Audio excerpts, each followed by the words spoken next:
In 1975 sloegen 5 Straatsburgse dokters de handen in elkaar en richtten zo Migration Santé Alsace op. De organisatie bekommert zich om de gezondheid van migranten in en rond Straatsburg.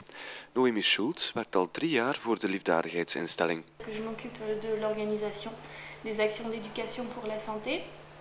Nous, c'est des actions pareilles qu'on fait dans toute l'Alsace. Et donc, on va toujours faire en partenariat avec des structures de terrain qui ont des publics, qui travaillent directement avec les populations migrantes. Donc, mon travail, ça va être d'aller rencontrer les structures, de leur demander s'ils travaillent en santé ou non, parce que souvent, ce n'est pas des structures qui travaillent sur les questions de santé, ça peut être des centres socioculturels, ça peut être des associations liées à l'immigration, par exemple les associations de soutien aux travailleurs immigrés, ce genre de choses.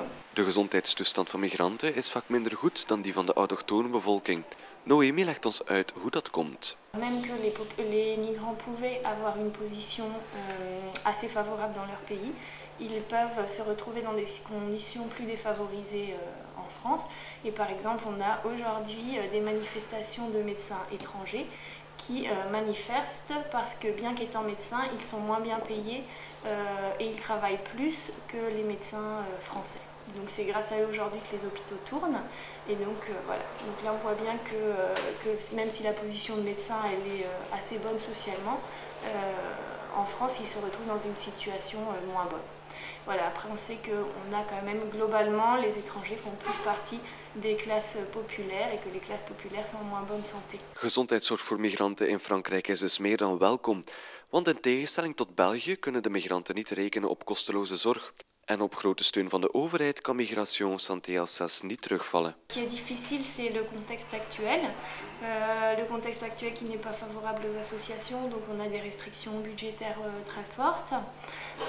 Et nous, on nous promet dans l'avenir qu'elles seront encore plus fortes. Donc voilà, là ça pose vraiment une question politique, de choix politique, parce que nous, il y a des actions qu'on ne pourra plus faire.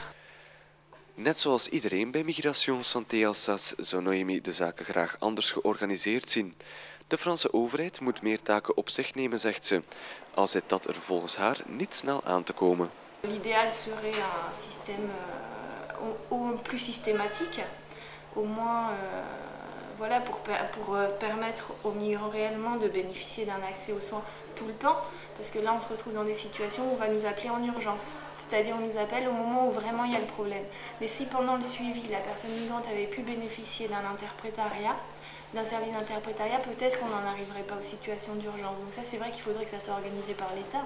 Maintenant je vois pas trop, j'imagine pas qu'il y ait ce changement qui se fasse.